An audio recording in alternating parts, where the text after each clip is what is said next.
আসসালামু আলাইকুম রহমতুল্লাহ। প্রিয় দিনী ভাই বোনেরা, কেমন আছেন?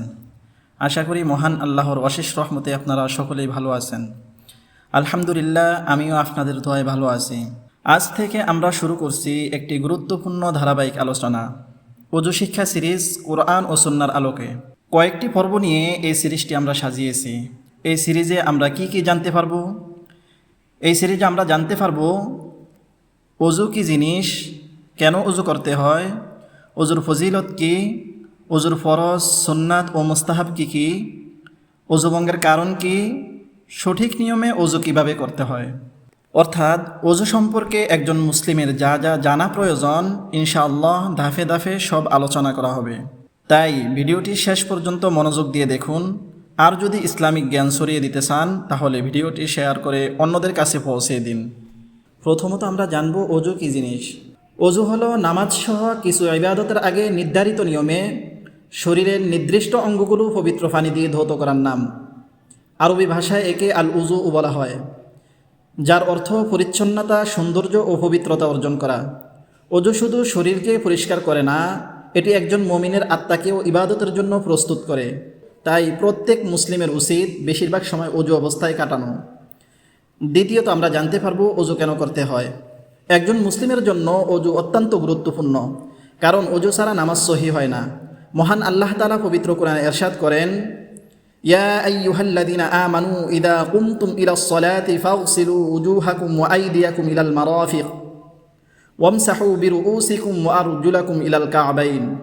যখন তোমরা সালাতের জন্য দাঁড়াবে, তখন তোমরা তোমাদের মুখমণ্ডল ধৌত করো, হাত ধৌত করো কনুই পর্যন্ত, মাথা মাসে করো এবং পা ধৌত করো টাকনু পর্যন্ত। সূরা আল মাঈদা। এই আয়াত থেকে বোঝা যায় ওযু আল্লাহ তাআলার নির্দেশ এবং সালাতের অন্যতম পূর্ব শর্ত। যদি আমাদের ওযু সঠিক ও সুন্দর না হয়, নামাজ সহি হবে না। নামাজ সহি হওয়ার জন্য ওযু সঠিক ও সুন্দর হতে হবে। প্রথমে আমাদের জানতে হবে ওযু কিভাবে করতে হয়, ওযুর সঠিক সীমা কতটুকু, কোরআন ও সুন্নাহ অনুযায়ী সঠিকভাবে ওযু কিভাবে করতে হয়। তৃতীয়ত আমরা জানব ওযুর ফজিলত কি। রাসূল কারীম সাল্লাল্লাহু আলাইহি ওয়াসাল্লাম ওযুর অনেক ফজিলতের কথা আমাদের জানিয়েছেন। তিনি বলেন, যখন কোনো মুসলিম বা মুমিন বান্দা ওযু করে এবং মুখমণ্ডল ধৌত করে, তখন তার চোখ দ্বারা সংগঠিত সকল গুনাহ পানির সঙ্গে বের হয়ে যায়। যখন সে দুই হাত ধৌত করে, তখন হাতের গুনাহগুলো পানির সঙ্গে জড়ে যায়। আর যখন সে দুই পা ধৌত করে, তখন তার পায়ের গুনাহগুলো পানির সঙ্গে জড়ে যায়।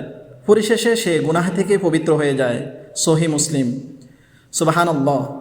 একটি সম্পূর্ণ ওযু শুধু নামাজের প্রস্তুতি নয়, বরং এটি গুনাহ মাফেরও একটি গুরুত্বপূর্ণ মাধ্যম।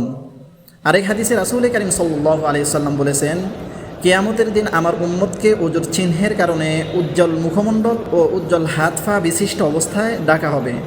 সহিহ বুখারী ও সহিহ মুসলিম। আজকের পর্বে আমরা কি জানতে পারলাম?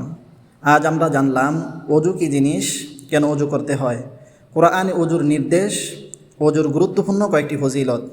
পরবর্তী পর্বে কি আলোচনা থাকবে? ইনশাআল্লাহ ওযু শিক্ষা সিরিজের পরবর্তী পর্বে আমাদের থাকবে হানাফি মাযহাব অনুযায়ী ওযুর ফরজ কয়টি এবং প্রতিটি ফরজের বিস্তারিত ধরে ধরে প্র্যাকটিক্যালি শিখব। কারণ অনেকেই আছেন ওযু সম্পর্কে কিছুই জানেন না, তারা খুব সহজেই প্র্যাকটিক্যালি ওযু শিখতে পারেন। এমনকি ছোট বাচ্চাও যদি ভিডিওগুলো দেখে, তারাও খুব সহজেই ওযু শিখতে পারবে ইনশাআল্লাহ। তাই সিরিজের পরবর্তী পর্বটি অবশ্যই দেখবেন। যদি ভিডিওটি আপনার ভালো লেগে থাকে, তাহলে একটি লাইক অবশ্যই দিবেন। ইসলাম প্রচারের নিয়তে ভিডিওটি শেয়ার করুন এবং এমন আরও কোরআন ও সুন্নাহ ভিত্তিক আলোচনা পেতে আমাদের চ্যানেলটি সাবস্ক্রাইব করে পাশে থাকা বেল আইকনটি অন করে রাখুন। সবশেষে মহান আল্লাহ তাআলার কাছে দোয়া করি, তিনি যেন আমাদের সবাইকে সঠিকভাবে শিখে ওযু করার তৌফিক দান করেন, আমিন।